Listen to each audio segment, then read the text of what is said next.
Before today's episode, we want to remind you to not miss the all-new HBO Max original comedy series, That Damn Michael Che, starring none other than Michael Che.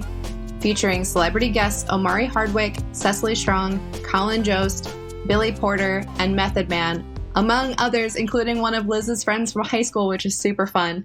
That Damn Michael Che explores Michael's perspective on everyday situations, including racial profiling, unemployment, falling in love, and more. Stream That Damn Michael Che now on HBO Max. Before today's episode, we want to thank a couple of our Patreon supporters. We really appreciate everyone who has gone to patreon.com/sartorialgeek. The funding that we receive from Patreon does basically everything at the Sartorial Geek, from keeping this podcast running to paying to host our website. And we appreciate everyone who has supported us over there. This week, we want to thank Colleen, Mariah, Camilla, Chelsea, Katie, and Samantha. Thank you so much. If you want to join them, you can head to patreon.com/sartorialgeek to check out our rewards. And we hope you enjoyed the episode. Hey, welcome to the Sartorial Geek podcast. I'm Jordan today, and I'm so excited to be back with Erica Schultz. Hello, how are you? Hello. It is great to be back. Thank you so much for having me. Yeah, we're talking about your new Kickstarter, which is May 11th. Yes. Right? Is when it's coming out. I think this episode will be out before then, so everyone go follow Erica on Kickstarter. Well, is it going to be through your name on Kickstarter?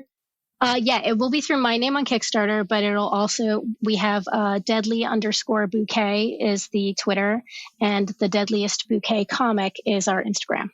That's so ahead that you have all that stuff already. That's so great. It's all because the editor, James Emmett, I cannot say enough about how incredible James is. James is like 1 part editor, 2 parts therapist, Listen.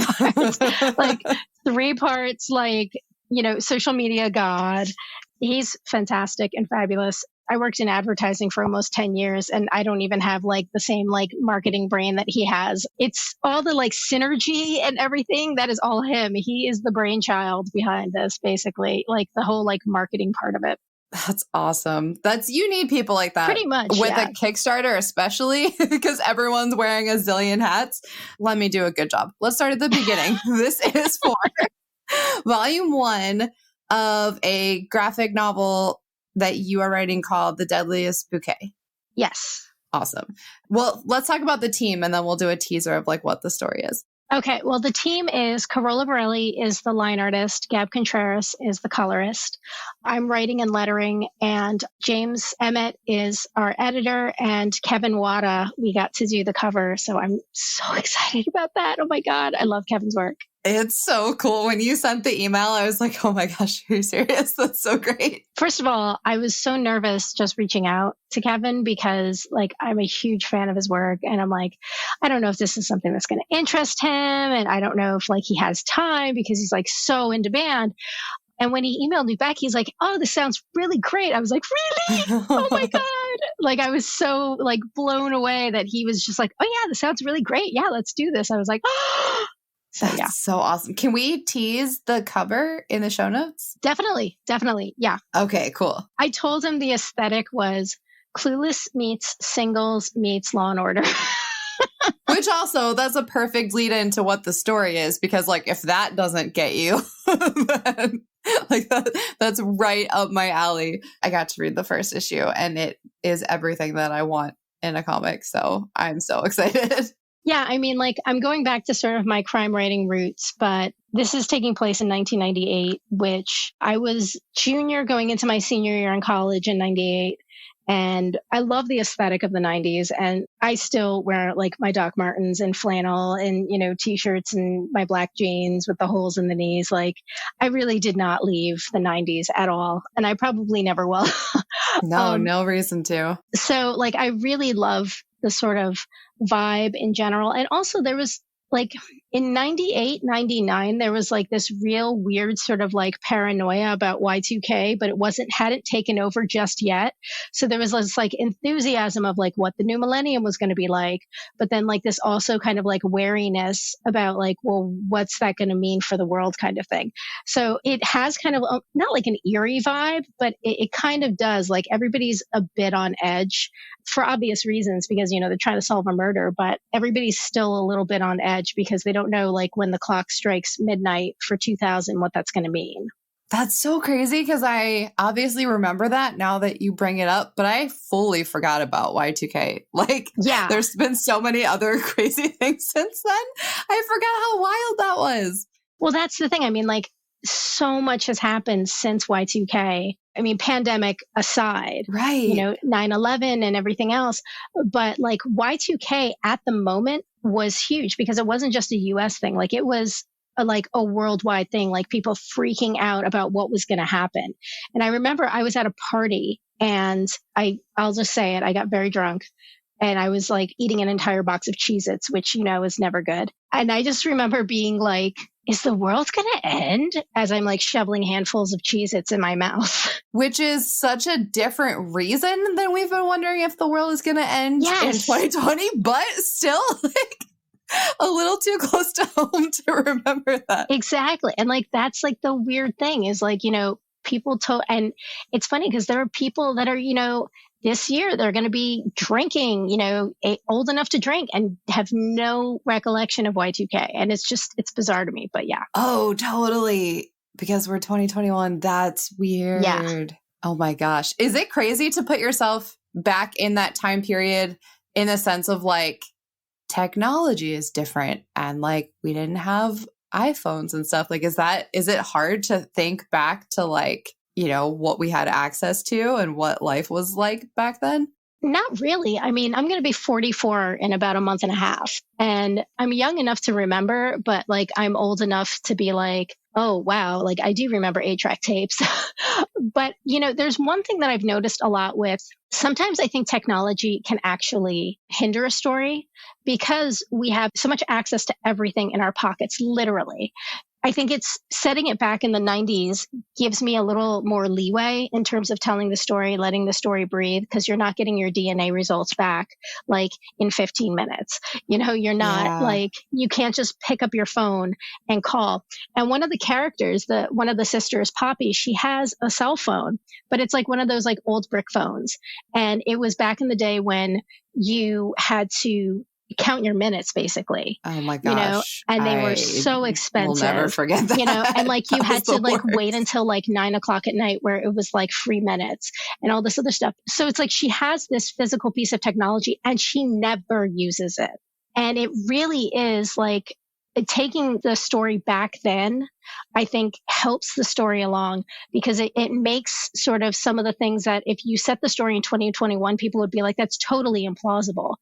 And it's like, no, but back then, you know, investigations took months, not days, not weeks, months. Yeah. And we didn't have all the like, I'm this person. We didn't have all of the like true crime podcasts and like entire networks full of where everyone, you know, thinks they're an at-home detective, which I don't know, maybe we are, who knows? But like, I feel like there wasn't as much like, oh my God, this is just how every case goes. Like I listen to that all the time. And there is a huge amount of like armchair online detectives. You know, there's like message boards for these people to like go and to chat with each other and to compare notes and stuff. You didn't have that. You didn't have, you know, your 24-hour news cycle where a murder can happen in Nowheresville, you know, pick a state and everyone in the world can learn about it. You didn't have social media. Like this is before even like Friendster and MySpace. You didn't have those. You didn't have social media. Like the biggest thing that you had was like a Netscape website and an email address. Like if you even had an email address, like that was like the biggest thing. That's so crazy to think about. I really wanted to get back to this sort of like, I'm not going to say like the halcyon days of yore, but you know, like back to when technology, we weren't so obsessed with technology and it didn't have such a hold on us. And I think that it gives me more room to tell a story that is plot focused, but also has a lot of character development. I mean, this story is basically about, like, the log line is, three estranged sisters trained by their Nazi hunting mom come together to solve their mom's murder and try not to kill each other in the process. Like, that's your log line. Which is like, I mean, come on, that's everything I want. Do you know, like, I hate writing log lines. I am like the worst at it. And for whatever reason, I'm like, this is a really good log line. I will never write another good log line in my entire life because this one came easily. Yeah. So like, if that doesn't hook you, I can't help you. That's great. When the story originally came to me, it was going to be 3 story arcs. So it was going to be 15 issues total, because this family is basically like 3 generations of assassins, of trained espionage assassins. So I was going to do like the first generation, which took place during World War II when they were part of the French resistance. And then like the second generation, which was the mother who gets killed in this issue, and how she grew up sort of post World War II and traveling all over the world, sort of hunting down these Nazi sympathizers and people who escaped before the war ended. And then this third story arc of Jasmine's death and the 3 daughters and them coming together to solve the murder and stuff. So I have so much written that if this does well, which I really do hope it does, I'm hoping to go back and possibly work on the other 2 story arcs to be able to really flesh out like this entire family and, what happened and how, you get to like the crazy 3 sisters, but you can see that it's like, family trauma, literally generation after generation. That's so cool. I really, really hope you get to go back and do that, because like, I always think it's really impressive when writers have, all of these backstory and all of these notes, but it's even cooler when like the readers get to see them too. So it's cool that you have that, but I hope we get to read them. That would be so great. I would love to. And for this particular story, I mean, because I had so much, there was a lot of false starts. And so I would like start the story from one angle and then start it from another. And it really didn't start taking shape until I got James involved. And James Emmett, like I said, is like 1 part editor, 2 part therapist, like 3 part awesome. And he really, what I said was, I was like, look, I need to hire you as an editor and you're going to want to murder me because I'm going to send you a Dropbox file filled with like ridiculous amounts of Word documents. And he was like, give me a couple weeks. And he just went through and read my word salad Word docs. And he found the through line. And he said, look, if you're only able to tell this story in 1 story arc, this is what you have to do. This is where it has to go. And I was like, you are the best, because my brain was getting so cluttered with these different story arcs that everything was sort of bleeding into the next. I was in muddy water. I really couldn't see like the clear path, but he cleared that all away. And I was just like, oh my God, now I know. And it helped open the story up a lot. That's so great too. And I know, like, I feel like this is becoming like a common thing that writers are talking about, but editors are your friend. And like a good editor is amazing. And even though, they are taking your ideas, and usually that means you have to cut things or leave things out, it's because they're helping you write like a clear story, which is, I'm so glad you have such a good one. That's so great. That's the thing. I mean, like, nobody wants to be told that they have to change their story. Like, I get that. And I'm an editor myself. I'm an editor with Mad Cave, and I do some indie editing. So I get that. Nobody wants to hear that they want to change their story. But the idea, in my mind, the idea is always about the story, the work, the product.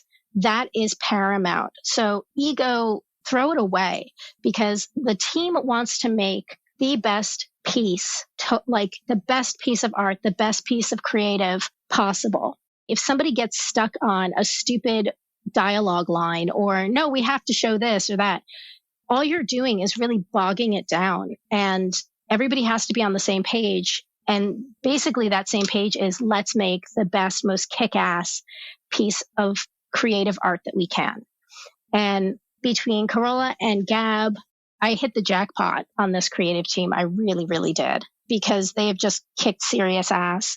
And with Kevin Wada doing the cover, and part of the Kickstarter, we have Elaine Grace doing this incredible print. So yeah, I mean, we really have put together like top notch team. That's so awesome.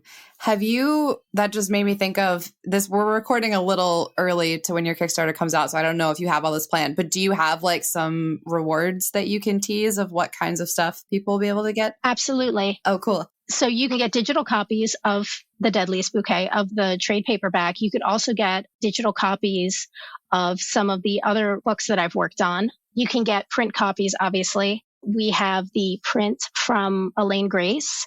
We have this fabulous journal with the Kevin Wada cover on it. Oh, cool. We've got temporary tattoos. One of the interesting things, it's funny, a podcaster named Kelly Frazier brought this up the other day. I have this thing with tattoos, which I have many. I have this thing with this idea of like, when you have a tattoo, you sort of remember where you were when you got it. It's like when your parents would like mark your height on the wall. It's a specific point in time.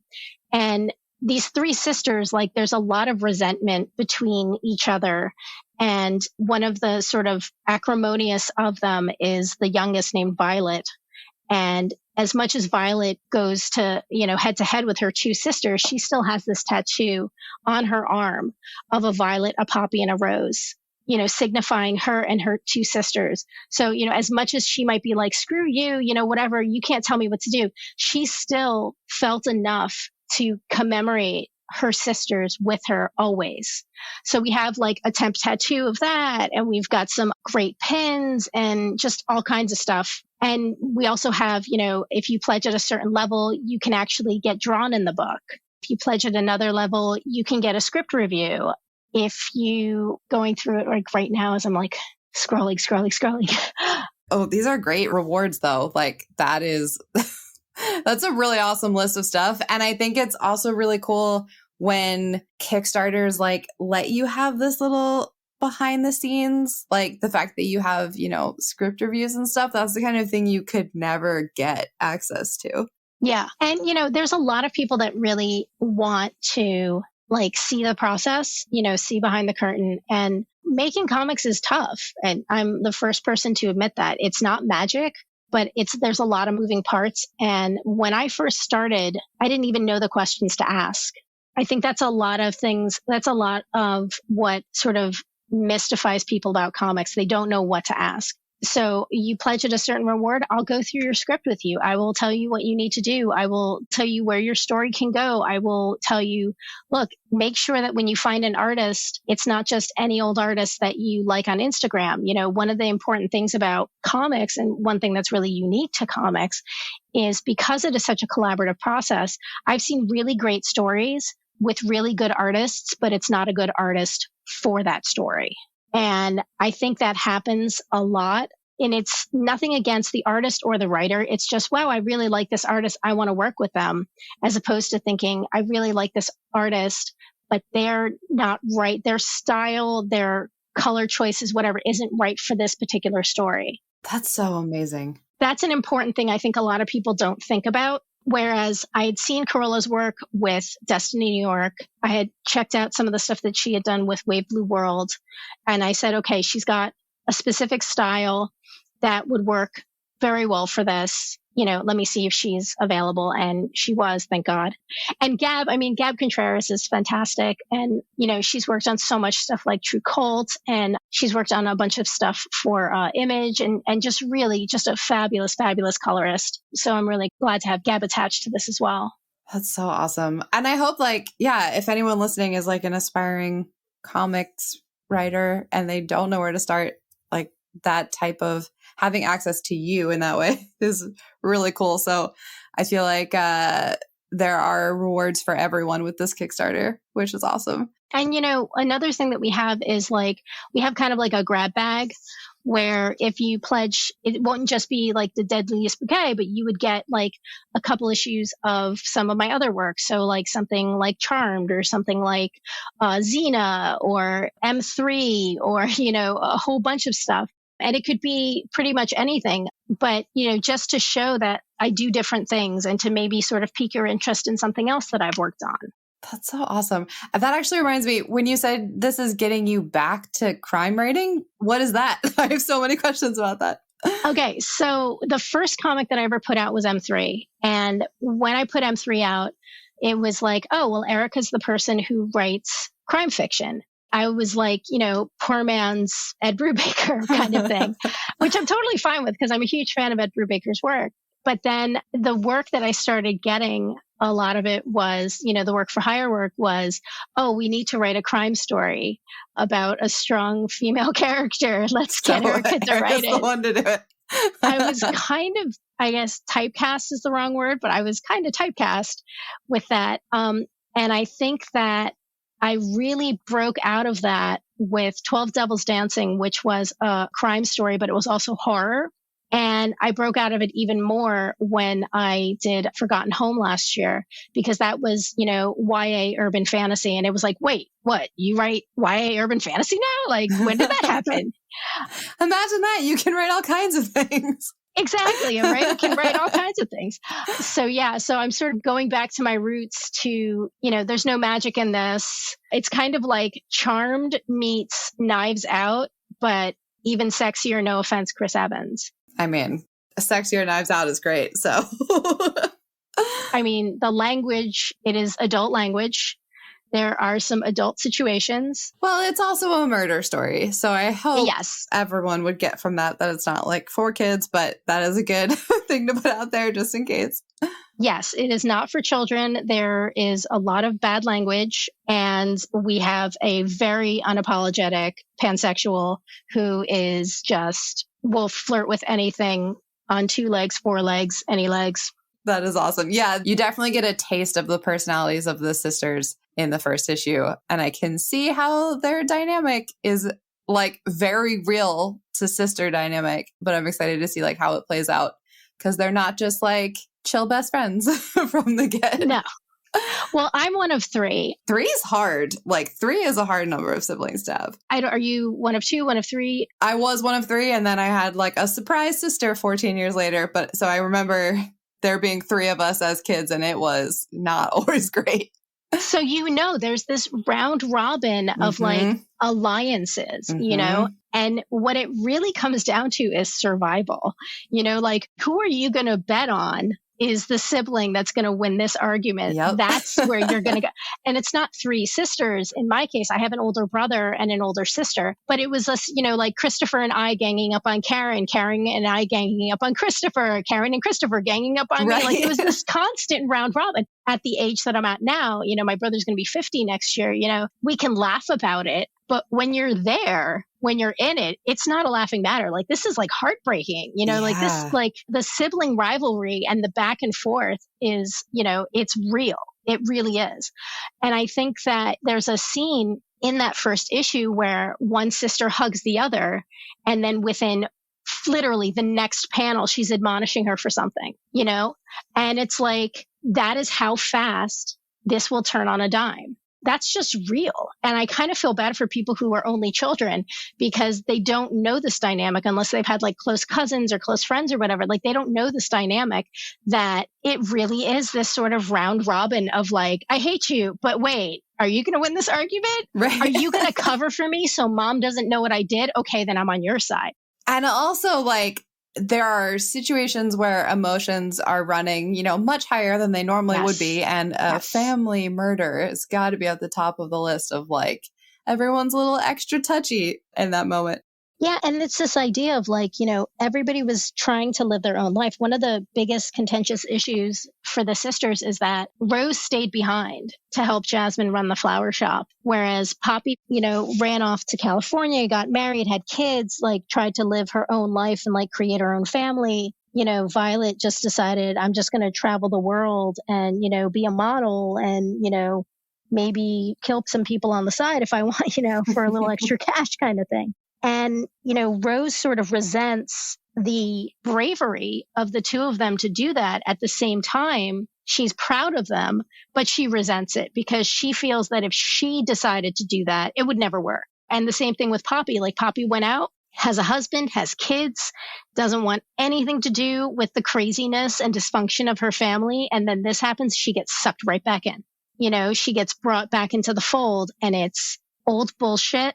But it's just like all these old fights that never got resolved and just constant, like, I keep saying resentment, but that's really what it is.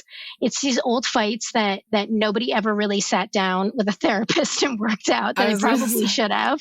If that's not the truest family dynamic that there is, like, that's so honest. And they had resentment toward their mom too.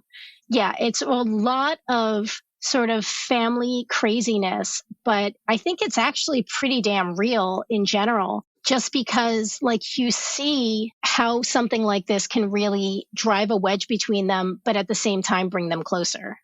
I'm so excited for this Kickstarter. I hope we've teased it in a way that makes everyone listening want to get in on it. I, like, literally from the first page, I was like, yep, this is a story that I want to read to the end. So I'm so excited that you're doing this.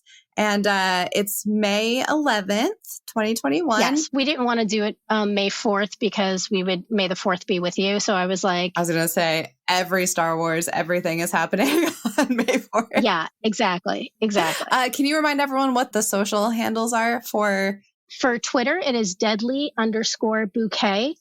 For Instagram, it is the Deadliest Bouquet Comic. And you can always follow me on Twitter. I'm Erica Schultz 42, and I will be tweeting and retweeting and all the fun, like, 90s patterns that I've been, like, turning into GIFs lately and all that fun stuff. I've gotten to really just do fun random designs, which has been nice and sort of relaxing and freeing for me, because it allows me to just sort of, like, turn my brain off and just, okay, what's going to look good? Okay, cool. And, like, do some really cool design elements, because I haven't really gotten a chance to, like, design anything in a really long time. So I thought that was fun. That's so awesome. I'm so excited. I hope this Kickstarter is so successful that you get to do all the other stories. I hope so too. I would really love to. I think that we'd have a really fun backdrop, because it wouldn't just be this crazy family dynamic in New Jersey. It would be this crazy family dynamic in the 1950s and 60s in Europe, this crazy family dynamic against the backdrop of World War II. I think that the world that it lives in really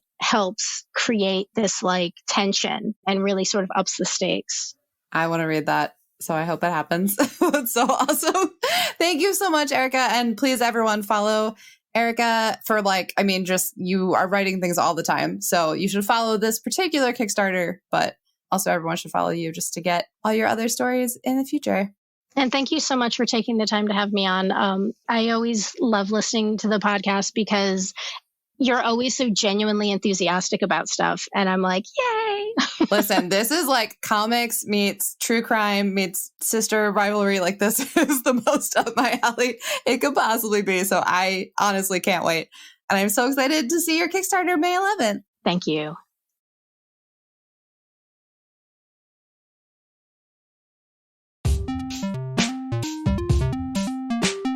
The Emmy-nominated HBO original series A Black Lady Sketch Show is back.